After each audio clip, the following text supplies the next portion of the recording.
Hello students, नमस्कार। समस्त को स्वागत digital Odisha classroom YouTube channel को। सो पिला माने आज आमे तमरा षष्ठ श्रेणी रो कौन चैप्टर नंबर 5 नीति वचन यही सुंदर कविताटी को चलो आमे एबे आलोचना करिबा। प्रथमे एही कविता को आलोचना करिबा पूर्वरु चलो प्रथमे एही सुंदर कविता को लिखिथिबा सेही कवि विषय रे चलो आमे प्रथमे आलोचना करिबा, तापरे आमे एही कविता को आलोचना करिबा। जो माने यार प्रीवियस क्लास गुडी को देखिनो प्रथमे जाई कि प्रीवियस क्लास गुडी को देखि दियो, तार प्रश्न उत्तर एवं विषय आलोचना सब बढ़िया भाबरे हेकी अछि। प्लेलिस्ट चेक करो डिजिटल ओडिशा क्लासरूम रे। एबे चलो आमे कवि परिचय आलोचना करिबा। सुंदर कविता सेही कविताटी कोन नीति वचन। एही सुंदर कविता को लिखिचंती कि कवि रामकृष्ण नंद। तांकर एटारे एक सुंदर फोटो चित्र दिया जायछि एवं एठी लेखा है कोन 1906 रु 1994। ता माने कोन से 1906 मसिया रे जन्म ग्रहण करिथिले एवं 1994 मसिया रे से मृत्युवरण करिथिले। चलो एबे आमे तांको विषय जानिबा। कोन देछि ना रामकृष्ण नंदଙ୍କ जन्म कटक जिला गोविंदपुर अंतर्गत बाईरोई ग्राम रे होइतिला। बुझी पालो समस्ते, मन रखि देबो समस्ते एगुडा को जे कोन नीति वचन कवितार कवि हेले रामकृष्ण नंद। से 1906 मसिया रे जन्म होइतिले एवं 1994 मसिया रे मृत्युवरण करथिले। आउ कोन रामकृष्ण नंदଙ୍କ जन्म कटक जिला गोविंदपुर अंतर्गत बाईरोई ग्राम रे होइतिला। से जने विशिष्ट शिशु साहित्यिक और पाठ्य पुस्तक रचयिता। से शिशु साहित्यिक माने शिशु माने कोन छोट छोट पिला, माने छोट छोट पिला को पई बहुत सुंदर कविता गप आदि लेखନ୍ତି, तेणु ताको शिशु साहित्यिक कुआ जाय। एवं पाठ्य पुस्तक तमे जो बही गुडा हम पढ़ुछ कि नहीं, ये विभिन्न प्रकार बही से लिखिं। आहे दयामय विश्व बिहारी प्रार्थनाटी तांको द्वारा रचित। आमे जो विद्यालय प्रायतः विद्यालय मानकर यही प्रार्थनाटी कौन आमे गाई था आहे दयामय विश्व बिहारी, बहुत सुंदर प्रार्थना। यही प्रार्थना को मध्य लिखिं कि यही कवि रामकृष्ण नंद। बुझिपाल समस्ते। यह व्यतीत प्रतिध्वनि संग्राम और साधना विज्ञान कुहुक जीवन तरंग सुना पहाड़ झुमुका आदि पुस्तक मध्य से लिखिं। बुझिपाल कौन कौन लिखिं एगुड़ाक मध्य समस्ते मन रखिदेव। झुमुका कविता संकलन पाई से ओडिशा साहित्य एकाडेमी पुरस्कार पाइथिले। जो झुमुका नामक गोटे कविता संकलन माने कोन बहुत गुडा कविता को नहीं गोटे झुमुका नामक पुस्तक लिखिथिले। सेही पुस्तक पाई सेही कविता पाई से कोन ओडिशा साहित्य एकाडेमी नु पुरस्कार मध्ये पाइथिले।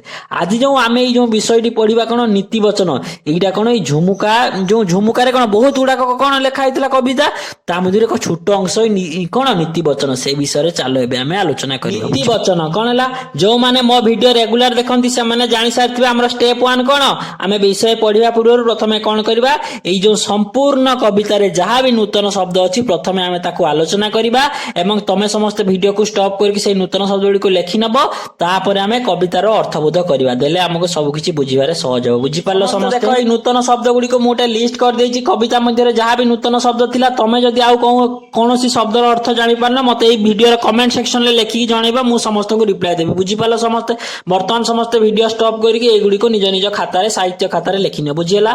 तो प्रथमे कोन लेखा है कि अध्यवसाय। अध्यवसाय माने कोन निरंतर चेष्टा। चेष्टा केबे बंद करिबा नै, ता कोजे कोन अध्यवसाय। बुझि पालो। भूतले। भूतले माने कोन पृथ्वी पृष्ठ रे।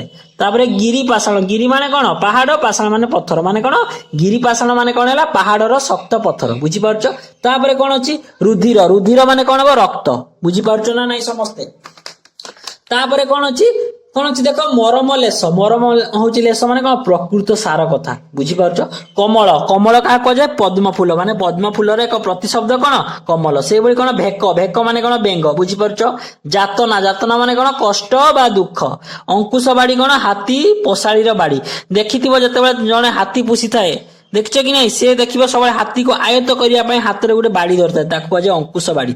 समस्त देखो ये हाथी चोराळीटी हाथ रे कोन हाथी को निज आयत्त रे रखिया पई, हाथी को निज आयत्त रखिया पई हाथ रे देखो गुटे बाड़ी धरछि। समस्त देखि पारछ कि नहीं, एही बाड़ीटा कहे अंकुश बाड़ी। बुझि पारछ कि नहीं, एही बाड़ी द्वारा एही हाथी पोसाळीटी एही हाथी को आयत्त करि रखता है, एया कहे अंकुश बाड़ी। समस्त जानि पारलो। चाल एबे परवर्ती नूतन शब्द आलोचना करिवा। अंकुश बाड़ी परे कोन रहला समर। समर माने कोन युद्ध। बुझि पारछ समस्त। कीरति माने कोन जस सुख्याति बा प्रसिद्धि। सुबास माने कोन बासना। कुसुम माने कोन हला फूल। महक माने कोन हला बासना। ବାସ୍ନା, ଉତ୍କଟ ମାନେ କଣ ତୀବ୍ର ବା ପ୍ରଖର, ସୁଧା ମାନେ କଣ ହେଲା ଅମୃତ। ବୁଝିପାରିଲ ସମସ୍ତେ? ବର୍ତ୍ତମାନ ସମସ୍ତେ ଗୋଟେ କାମ କର, ଭିଡିଓକୁ ଷ୍ଟପ୍ କରିକି ଜଲ୍ଦି ଜଲ୍ଦି କଣ କର, ଏହାକୁ ଲେଖିନିଅ। ଚାଲ ଏବେ ଆମେ କବିତାର ଅର୍ଥବୋଧ ଆଲୋଚନା କରିବା। ନୀତିବଚନ, ନୀତିବଚନ ମାନେ କଣ, ଆମେ ଯୋଉ ପିଲାମାନେ ଏବେ ଅଛୁ କି ନାଇଁ ଧୀରେ ଧୀରେ ବଡ ହବା, କିଛି ନୀତି ନିୟମ ଆଦର୍ଶ ଆମକୁ ମାନିବାକୁ ପଡିବ। ଏ ସମାଜରେ ରହିବାକୁ ହେଲେ କିଛି ଭଲ କଥା ଆମକୁ ଜାଣିବାକୁ ପଡିବ, ଦେଲେ ଆମେ ଜଣେ ବହୁତ ଭଲ ମଣିଷ ହେଇପାରିବା। ଏଇସବୁ ନୀତି ମାନେ କଣ, ଭଲ ଭଲ ବଚନ ମାନେ କଣ କଥା, ନୀତି ମାନେ ନୀତି ନିୟମ ବା ଭଲ କଥା। କଣ କଣ ଭଲ କଥା ଏ ସମାଜରେ ବଞ୍ଚିବାକୁ ହେଲେ, ଜୀବନ ବଞ୍ଚିବାକୁ ହେଲେ ଆମକୁ କଣ କଣ ସବୁ ଭଲ କଥା ମାନିବାକୁ ପଡିବ, ସେଇ ବିଷୟରେ କବିତାରେ ଆଲୋଚନା କରାଯାଇଛି। ତେଣୁ ଯତ୍ନ ଅଧ୍ୟବସାୟ ଉଦ୍ୟମ ବଳେ ଅସାଧ୍ୟ ହୋଇପାରେ ସାଧ୍ୟ ବହୁତଳେ। ବୁଝିପାରିଲ? ତ ଯତ୍ନ ମାନେ କଣ, କଠିନ ପରିଶ୍ରମ। ଅଧ୍ୟବସାୟ ମାନେ କଣ ହେଲା, ଏଇଠି ଦେଖ ଅଧ୍ୟବସାୟ ମାନେ କଣ, ନିରନ୍ତର ଚେଷ୍ଟା। ବୁଝିପାରୁଛ? ତାପରେ କଣ ଦେଇଛି, ଭୂତଳେ। ଭୂତଳେ ମାନେ କଣ, ପୃଥିବୀ ପୃଷ୍ଠରେ। ବୁଝିପାରୁଛ? ତା ମାନେ କଣ, ଯତ୍ନ ମାନେ କଣ, କଠିନ ପରିଶ୍ରମ। ଅଧ୍ୟବସାୟ ମାନେ କଣ, ନିରନ୍ତର। ଥରେ ଫେଲ ହେଇଗଲା ଆଉ ଥରେ ପଢିବନି, ଥରେ ହାରିଗଲା ଆଉ ଥରେ କଣ କାମ କରିବନି, ସେୟା ନୁହେଁ। ଯତ୍ନ ମାନେ କଠିନ ପରିଶ୍ରମ କରିବ, ଅଧ୍ୟବସାୟ ମାନେ କଣ, ନିରନ୍ତର ବା ବାରମ୍ବାର ଚେଷ୍ଟା, ଏବଂ ଉଦ୍ୟମ ମାନେ ମଧ୍ୟ ଚେଷ୍ଟା। ଏହି ତିନୋଟି ଜିନିଷ ଦ୍ଵାରା, ଯତ୍ନ ଅଧ୍ୟବସାୟ ଉଦ୍ୟମ ଦ୍ଵାରା ଭୂତଳ ମାନେ କଣ, ପୃଥିବୀ ପୃଷ୍ଠରେ ଏମିତି କିଛି କାମ ନାହିଁ ଯୋଉଟା ଅସାଧ୍ୟ, କରିହେବ ନାହିଁ ବୋଲି କିଛି କାମ ନାହିଁ, ସବୁ କିଛି ସାଧ୍ୟ ହେଇପାରିବ ଯଦି ତମ ପାଖରେ ଏଇ ତିନୋଟି ଜିନିଷ ଥିବ। କଠିନ କଣ, ଯତ୍ନ, କଠିନ ପରିଶ୍ରମ, ଅଧ୍ୟବସାୟ ଏବଂ ଉଦ୍ୟମ, ଏଇ ତିନୋଟି ଜିନିଷ ଯଦି ତମ ପାଖରେ, ଲକ୍ଷ୍ୟ ଜିଦ୍, ଏଇ ସବୁ କଣ, ଯତ୍ନ ଅଧ୍ୟବସାୟ ଉଦ୍ୟମ ଯଦି ତମ ପାଖରେ ରହିଥିବ, ତେବେ ପୃଥିବୀ ପୃଷ୍ଠରେ ଏମିତି କିଛି କାମ ରହିବ ନାହିଁ ଯୋଉଟା କି ତମେ କରିପାରିବ ନାହିଁ। ବୁଝିପାରିଲ? ସବୁ କାମ ତମେ ସାଧ୍ୟ କରିପାରିବ। ତାପରେ କଣ ଦେଲା, ଗିରି ପାଷାଣ ଏଡେ କଠିନ ହୋଇ ଖୋଜିଲେ ତହୁଁ ପୁଣି ଜଳ ଝରଇ। ବୁଝିପାରୁଛ କି ନାଇଁ? ତ ଗିରି ପାଷାଣ ମାନେ କଣ କହିଥିଲି ଦେଖ, ଗିରି ପାଷାଣ ମାନେ କଣ, ପାହାଡର ଶକ୍ତ ପଥର। ବୁଝିପାରୁଛ କି ନାଇଁ? ଗିରି ପାଷାଣ, ଏତେ ପାହାଡର ଯୋଉ ପଥର ଗୁଡିକ ବହୁତ କଠିନ କି ନାହିଁ, ବହୁତ ଶକ୍ତ କି ନାହିଁ। ତ ପାହାଡର ପଥର ଗୁଡିକ ଏତେ ଶକ୍ତ ହେଲେ ମଧ୍ୟ, ସେଇ ପଥର ମଧ୍ୟରୁ ଖୋଜିଲେ ମଧ୍ୟ ଜଳ ମିଳିଥାଏ। ଝରଣା ଟା କୋଉଠୁ ସୃଷ୍ଟି ହୋଇଥାଏ? ଝରଣା କୋଉଠୁ ଦେଖିବ, ପାହାଡ ଉପରୁ ଝରିଝରି। ଏତେ ଶକ୍ତ ପାହାଡ ଉପରୁ ଯଦି ଖୋଜିଲେ ଆମକୁ ଜଳ ମିଳିପାରୁଛି, ତ ପୃଥିବୀ ପୃଷ୍ଠରେ ଆମକୁ ସବୁ କିଛି ସମ୍ଭବ ହେଇପାରିବ। ବୁଝିପାରିଲ? ବର୍ତ୍ତମାନ ମୁଁ କଣ କରୁଛି, ଷ୍ଟାଞ୍ଜା 1 ଟା ତମକୁ ସମରାଇଜ କରି କହିଦଉଛି। ସମସ୍ତେ ଦେଖ କଣ ଦେଲା ନା, ତମେ ଯଦି ଯତ୍ନ, କଠିନ ପରିଶ୍ରମ, ନିରନ୍ତର ଚେଷ୍ଟା, ଉଦ୍ୟମ ଯଦି ଜାରି ରଖିବ, ତମେ ପୃଥିବୀ ପୃଷ୍ଠରେ ସମସ୍ତ କାମ କରିପାରିବ। କିପରି କରିପାରିବ? ଯେପରି ଶକ୍ତ ପାହାଡ ମଧ୍ୟରେ ମଧ୍ୟ ଖୋଜିଲେ ଆମକୁ ଝରଣା ବା ପାଣି ମିଳିଥାଏ, ସେହିପରି ତମ ପାଖରେ ଯଦି ଯତ୍ନ, ଅଧ୍ୟବସାୟ, ଉଦ୍ୟମ ରହିବ, ତମେ ମଧ୍ୟ ସବୁ କିଛି ଖୋଜି ପାଇବ, ଜୀବନରେ ସବୁ କରିପାରିବ। ବୁଝିଲ? ଥିଲେ ହେ ମାତୃସ୍ତନ ଅମୃତ ପୁରୀ, ଜୁକ ପିଅଇ ତହୁଁ ରୁଧିର ଚିରି। ବୁଝିପାରୁଛ କି ନାଇଁ? ରୁଧିର ମାନେ କଣ କହିଥିଲି ଦେଖ, ରୁଧିର ମାନେ ରକ୍ତ। ଜୁକ କଣ ପିଏ? ରକ୍ତ। ମାତୃସ୍ତନରେ କ୍ଷୀର ଯୋଉ ଥାଏ, ମାତୃସ୍ତନରେ ଅମୃତ ରୂପକ ଯୋଉ କ୍ଷୀର ରହିଥାଏ, ଜୁକକୁ ଯଦି ଛାଡି ଦିଆଯିବ, ସେ ଅମୃତ ଭଲ ଜିନିଷକୁ ଖାଇବ ନାହିଁ, ସେ କଣ, ଖରାପ ସେଇ ରକ୍ତକୁ ଖାଇବ। ତା ମାନେ କଣ, ଯୋଉମାନେ ଖରାପ ଲୋକ, ତାଙ୍କୁ ଯେତେ ଭଲ ଜିନିଷ, ଯେତେ ଭଲ ପରିବେଶ ଦେଲେ ମଧ୍ୟ ସେ ସବୁବେଳେ କଣ, ସେଇ ଖରାପ ଜିନିଷଟାକୁ ଖୋଜିବେ। ଯେ କିପରି ଖୋଜିବେ? ଯେପରି ମାତୃସ୍ତନରେ ଅମୃତ ରୂପକ କ୍ଷୀର ଥିଲେ ମଧ୍ୟ ଜୁକ ଖରାପ ସେଇ ରକ୍ତକୁ ଖୋଜିଥାଏ। ବୁଝିପାରୁଛ କି ନାଇଁ? ଜେସାନେ ଯେ କଣ, ତେସନେ ମାନେ କଣ, ସେଇପରି ମନ୍ଦମତି। ମନ୍ଦମତି ମାନେ କଣ, ଖରାପ ଲୋକ। ଖରାପ ଲୋକ ସର୍ବଦା ବା ଖରାପ ବା ଖଳ ଲୋକ ସର୍ବଦା ସବୁବେଳେ କଣ କରନ୍ତି, ଗୁଣ ନ ଦେଖି ବାଛେ ଦୋଷ କେବଳ। ମାନେ କଣ, ଯେପରି ଖରାପ ଲୋକ ମାନେ ସବୁବେଳେ କଣ କରନ୍ତି, ଭଲ ଗୁଣକୁ ଦେଖିବେନି, ସବୁବେଳେ ଏଇ କଣ, ଦୋଷ, ଖରାପ ଗୁଣକୁ ସବୁବେଳେ ବାଛିବେ। ବୁଝିପାରୁଛ କି ନାଇଁ? ମୁଁ ବର୍ତ୍ତମାନ ତମକୁ ଷ୍ଟାଞ୍ଜା 2 ଟା ସମରାଇଜ କରିଦଉଛି। କଣ ନା, ଯେପରି ଖରାପ ଲୋକମାନେ ସବୁବେଳେ ଭଲ ଜିନିଷକୁ ନ ଦେଖି ସବୁବେଳେ କଣ କରନ୍ତି, ସେଇ ଖରାପ ଜିନିଷକୁ ବାଛିଥାନ୍ତି। ଠିକ ସେଇ କିପରି ନା, ଯେପରି ଜୁକକୁ ଛାଡିଦେଲେ ସେ ଅମୃତ ରୂପକ କ୍ଷୀରକୁ ନ ବାଛି ମଧ୍ୟ ଶେଷରେ ସେଇ ରକ୍ତକୁ ବାଛିଥାଏ। ବୁଝିପାରିଲ ସମସ୍ତେ? ଚାଲ ଏବେ ଆମେ ପରବର୍ତ୍ତୀ ଷ୍ଟାଞ୍ଜା ବା ପଦ୍ୟ ଗୁଡିକ ଆଲୋଚନା। ଜନର ପୁଣ୍ୟ ସଦୁପଦେଶ, ମୂର୍ଖ ନ ବୁଝେ ତାର ମରମ ଲେଶ। ମାନେ କଣ, ସାଧୁଜନ ମାନେ କଣ, ଜ୍ଞାନୀ ଲୋକ, ଭଲ ଲୋକ, ସେମାନେ ଯୋଉ ସଦୁପଦେଶ, ପୁଣ୍ୟ ମାନେ ଭଲ ସଦୁପଦେଶ, ଭଲ ଭଲ ଉପଦେଶ ଗୁଡାକ ଦିଅନ୍ତି, କିନ୍ତୁ ଯିଏ ମୂର୍ଖ ଲୋକ ହେଇଥିବ, ସେ ଭଲ ଉପଦେଶକୁ ସେ ଶୁଣିବ ନାହିଁ। ତାକୁ କଣ କରିବ, ତାର ମରମ ଲେଶ। ମରମ ଲେଶ ମାନେ କଣ କହିଥିଲି ଦେଖ, ପ୍ରକୃତ ସାର କଥା। ମାନେ ଏଇ ଯୋଉ ଜଣେ ଧର ଯୋଉ ଜ୍ଞାନୀ ଲୋକ, ଗୁଣୀ ଲୋକ, ଶିକ୍ଷକ, ତମର ବାପା ମା, ଯେତେବେଳେ ଯଦି ସିଏ ଖରାପ ପିଲା ହେଇଥିବ, ତାହେଲେ ସିଏ କଣ, ତାକୁ ପୁଣ୍ୟ ସଦୁପଦେଶ, ଭଲ ଉପଦେଶ ଦେଲେ, ତାର ମରମ ଲେଶ ମାନେ ସେଇ ଉପଦେଶର ପ୍ରକୃତ ସାର କଥାକୁ ମୂର୍ଖ ଲୋକ ଯିଏ ହେଇଥିବ, ମୂର୍ଖ ପିଲା ଯିଏ ହେଇଥିବ, ସିଏ ବୁଝିବ ନାହିଁ। ବୁଝିପାରୁଛ କି ନାଇଁ? ତ ମୂର୍ଖ ଲୋକ ମାନେ, ଜ୍ଞାନୀ ଲୋକ ମାନଙ୍କର ସାଧୁ ଉପଦେଶକୁ କେବେ, ମରମ ଲେଶ ମାନେ ସାଧୁ ଉପଦେଶ, ପ୍ରକୃତ ସାର କଥାକୁ କେବେ ବୁଝନ୍ତି ନାହିଁ। ବୁଝିପାରୁଛ କି ନାଇଁ? କିପରି କବି ଗୋଟେ ଉଦାହରଣ ତାପରେ ଦେଇଛନ୍ତି କଣ, କମଳ ବାସ ଯଥା ସୁମନୁହର ଭେକ କି ବୁଝେ କେବେ ସୁନ୍ଦରତା କେବେ ସୁଗନ୍ଧ ତାର। ମାନେ କଣ, କମଳ ମାନେ ମୁଁ କଣ କହିଥିଲି ଦେଖ ପଦ୍ମ ଫୁଲ, କମଳ ମାନେ କଣ କହିଥିଲି ପଦ୍ମ ଫୁଲ, ଭେକ ମାନେ କଣ ବେଙ୍ଗ। ମାନେ କଣ, ଦେଖିବ ଯେତେବେଳେ ପୋଖରୀରେ ପଦ୍ମ ଫୁଲ ଫୁଟିଥିବ କେତେ ସୁନ୍ଦର ବାସ କରେ, କିନ୍ତୁ ଭେକ ମାନେ କଣ ବେଙ୍ଗ, ବେଙ୍ଗ ସେଇ ସୁନ୍ଦର ବାସକୁ କେବେ ସୁଗନ୍ଧକୁ କେବେ ବୁଝିପାରିବ ନାହିଁ, କାହିଁକି ନା ବେଙ୍ଗ ମୂର୍ଖ। ସେ ଏତେ ସୁନ୍ଦର ଫୁଲ ପାଖରେ ରହିକି ମଧ୍ୟ ସେ ଫୁଲକୁ ନଷ୍ଟ କରୁଥିବ, ତା ପତ୍ରକୁ ନଷ୍ଟ କରୁଥିବ। ତେଣୁ କବି ଏଇଠି କଣ କହିଛନ୍ତି ଯେ ମୂର୍ଖ ଲୋକ, ଖରାପ ଲୋକ, ତାକୁ ଭଲ ଉପଦେଶ ଭଲ ଲାଗିବ ନାହିଁ। ଏତେ ସୁନ୍ଦର ଆମ ଜାତୀୟ ଫୁଲ କଣ ପଦ୍ମ ଫୁଲ ଥିଲେ ମଧ୍ୟ ମୂର୍ଖ ଲୋକ ଭଳି ବେଙ୍ଗ କଣ କରିବ, ତାକୁ ନଷ୍ଟ କରିବା ହଉଛି ଲାଗିବ, ତାର ମହତ୍ଵ କିଛିକୁ ବୁଝିବ ନାହିଁ। ବୁଝିପାରିଲ ସମସ୍ତେ, ଯେପରି ମୂର୍ଖ ଲୋକ ସାଧୁ ଲୋକ ମାନଙ୍କର ଉପଦେଶର ମହତ୍ଵକୁ ବୁଝେ ନାହିଁ। ବୁଝିପାରିଲ ସମସ୍ତେ। ତାପରେ କଣ ଦେଲା, ପର ଅଧୀନ ହୋଇ ରହେ ଯେ ପ୍ରାଣୀ ଅସରନ୍ତି ଯାତନା ପାଏ ସେ ଜାଣି। ଯାତନା ମାନେ ମୁଁ କଣ କହିଥିଲି ଦେଖ, ଯାତନା ମାନେ କଣ କଷ୍ଟ। ବୁଝିପାରୁଛ, ଯେ କଣ ପର ଅଧୀନରେ, ଯିଏ ପର ଅଧୀନରେ ଯୋଉ ପ୍ରାଣୀ ବା ଯୋଉ ଜୀବ ରହେ ସେ କଣ ଜୀବନ ସାରା ଅସରନ୍ତି ବହୁତ ବହୁତ ଯାତନା ସେ ପାଏ। ଯାତନା ମାନେ କଣ କଷ୍ଟ। ତମେ ଯଦି ପର ଅଧୀନରେ ରହିବ, ନିଜର ସ୍ୱାଧୀନ ବୋଲି ହଉଛି ରହିବ ନାହିଁ, ତମେ ସାରା ଜୀବନ କଷ୍ଟ ପାଇବ। ନିଜେ କଣ ସ୍ୱାବଲମ୍ବୀ ହବ।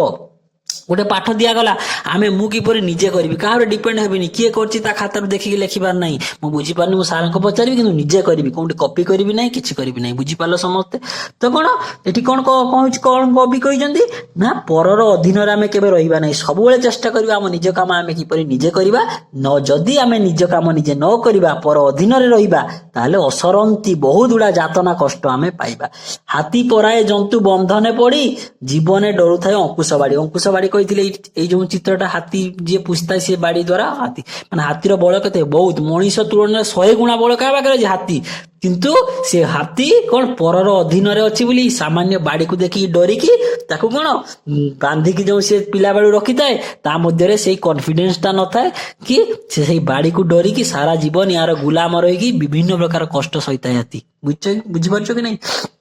ଆଉ ଥରେ ମୁଁ ସମରାଇଜ କରି କହିଦଉଛି, କଣ ଶୁଣ, ପର ଅଧୀନରେ ଯେଉଁ ପ୍ରାଣୀ ବା ଯେଉଁ ଜୀବ ରୁହେ ସେ ତା ଜୀବନରେ ବହୁତ ଯାତନା ବା କଷ୍ଟ ପାଇବ। କିପରି ନା ହାତୀ ଯେପରି ପିଲା ବେଳୁ ଜଣେ ସାଧାରଣ ତାଠାରୁ ବହୁତ କମ ବଳ ଥିବା ଲୋକ ପାଖରେ ରହି ସେଇ ବାଡିକୁ ଡରି ସାରା ଜୀବନ ସାରା କଷ୍ଟ ଭୋଗିଥାଏ। ବୁଝିଲା। ତେଣୁ ତମେ କାହା ଅଧୀନରେ ରହିବ ନାହିଁ, ସବୁବେଳେ କଣ ଚେଷ୍ଟା କରିବ, ଯେପରି ନିଜେ ସ୍ୱାବଲମ୍ବୀ ହେବ। ବୁଝିପାରିଲ।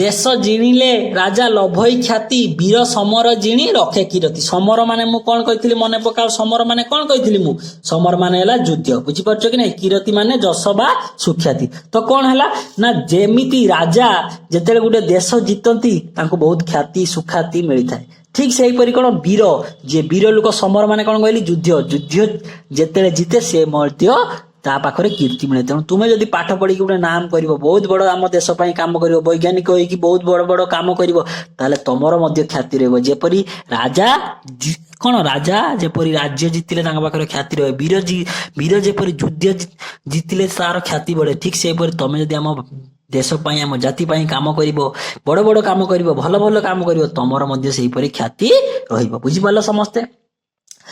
ନିଜ ହୃଦୟ ଯେହୁ ପାରଇ ଜିଣି, ତାପରେ କଣ ହେଲା, ସଂସାରେ ସେହି ବୀର ମୁକୁଟମଣି। ଯିଏ ଯାହାର ନିଜ ଉପରେ କଣ୍ଟ୍ରୋଲ ଥିବ, ଯିଏ ନିଜ ହୃଦୟକୁ ବୁଝିଥିବ, ନିଜର ଆଶା ଲୋଭ ଉପରେ ଯାହାର ନିୟନ୍ତ୍ରଣ ଥିବ, ସିଏ ହବ କଣ ବୀର ମୁକୁଟମଣି। ମୁକୁଟମଣି ମାନେ କଣ ଦେଖ, ଯେ ଦେଖିବ ମୁକୁଟ ପିନ୍ଧିଥିବ, ମୁକୁଟ ଉପରେ ଗୋଟେ ହୀରାର ଲାଗିଥାଏ ମଣି, ତାକୁ ମଣି କୁହାଯାଏ। ସବୁଠାରୁ ମୂଲ୍ୟବାନ କୋଉଟା, ସେଇଟା। ଠିକ ସେଇପରି ତମେ ଯଦି ତମ ଜୀବନରେ ସମସ୍ତ ଲୋଭ ମୋହ ମାୟା ଉପରେ ଯଦି ନିଜର ନିୟନ୍ତ୍ରଣ, ନିଜ ଶରୀର, ନିଜ ଦେହ, ନିଜ ମନ, ନିଜ ଲୋଭ ଉପରେ ଯଦି ତମର ନିୟନ୍ତ୍ରଣ ରହିବ, ନିଜ ହୃଦୟ ମନ ଉପରେ ଯଦି ନିୟନ୍ତ୍ରଣ ରହିବ, ତାହେଲେ ତମେ ସେଇ ବୀର ମୁକୁଟ, ଯେପରି ସେ ମୁକ୍ତାଟା କଣ ଉପରେ ଲାଗିଥାଏ ପୁରା ମୁକୁଟ ଉପରେ, ଠିକ ସେଇପରି ତମ ସ୍ଥାନ ମଧ୍ୟ ସବୁଠାରୁ ଉପରେ ହେଇଯିବ, ସବୁଠାରୁ ମୂଲ୍ୟବାନ ତମେ ହେଇଯିବ, ଯଦି ତମେ ନିଜକୁ ନିଜେ କଣ ନିୟନ୍ତ୍ରଣ କରିପାରିବ। ବୁଝିପାରିଲ ସମସ୍ତେ। ପୁରୀ ରୂପ ରଙ୍ଗ ସୁବାଶେଷ, ଚମ୍ପକ କୁସୁମେ କି ଭ୍ରମର ବସେ। ସୁବାସେ ମାନେ ମୁଁ କଣ କହିଥିଲି ମନେ ପକାଅ। ସୁବାସ ମାନେ କଣ କହିଥିଲି ଦେଖ ବାସ୍ନା, କୁସୁମ ମାନେ ଫୁଲ। ବୁଝିପାରିଲ ସମସ୍ତେ? ତ କଣ ହେଲା ନା ଯଦି ତୁମ ଦେହରେ କଣ ହେଇଛି ରୂପ ଯେପରି ଚମ୍ପକ ମାନେ ଚମ୍ପା ଫୁଲ, ସମସ୍ତେ ଏଇ ଗଛ ଦେଖ ଚମ୍ପା ଫୁଲରେ କଣ ଥାଏ ରୂପ ଥାଏ, ଦେଖିବାକୁ ବି ଭଲ, ରଙ୍ଗ ବି ତାର ବହୁତ ଭଲ, ଧଳା ଭଳିଆ ବହୁତ ସୁନ୍ଦର। ସୁବାସ ମାନେ ବାସ୍ନା ବି ବହୁତ ଭଲ, ତା ପାଖରେ ସବୁ ରହିଛି।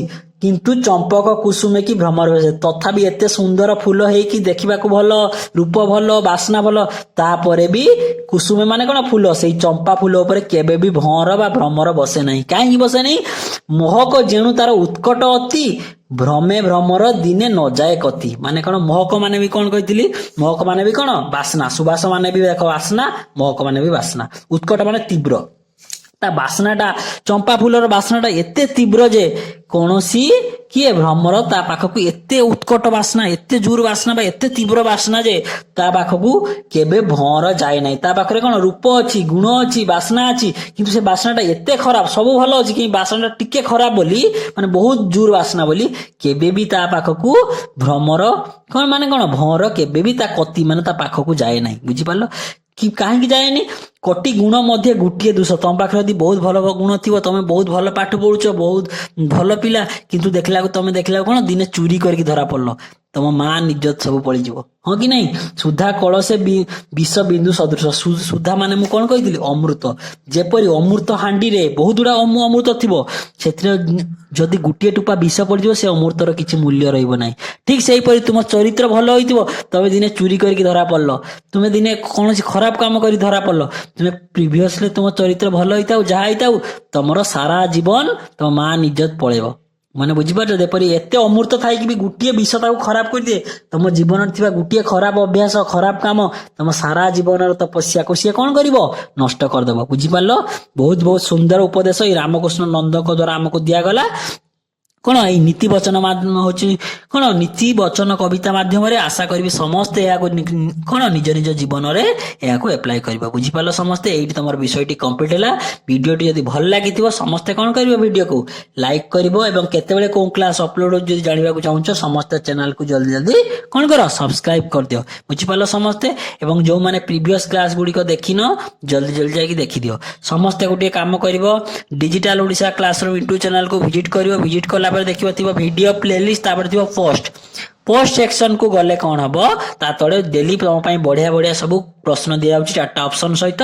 ତମେ ଗୋଟିଏ ଅପସନ କ୍ଲିକ କରିକି ସମସ୍ତେ ଜଲ୍ଦି ଜଲ୍ଦି ଯାଇକି ଟେଷ୍ଟ ଦେଇଦିଅ। ଜାଣିପାରିଲ? ସମସ୍ତେ ହଁ, ଆଉ ଯାହାର ଯଦି କୌଣସି ଶବ୍ଦ କିଏ ଜାଣିପାରୁନି, କୌଣସି ଅର୍ଥ ସିଏ ଜାଣିପାରୁନି, ଯାହା ବି ତମର ଡାଉଟ ତମେ କମେଣ୍ଟ ସେକ୍ସନରେ ଲେଖିକି ଜଣେଇଦବ, ମୁଁ ତମକୁ ରିପ୍ଲାଏ ଦେବି। ବୁଝିହେଲା ସମସ୍ତେ? ସମସ୍ତଙ୍କୁ ବହୁତ ବହୁତ ଧନ୍ୟବାଦ। Thank you.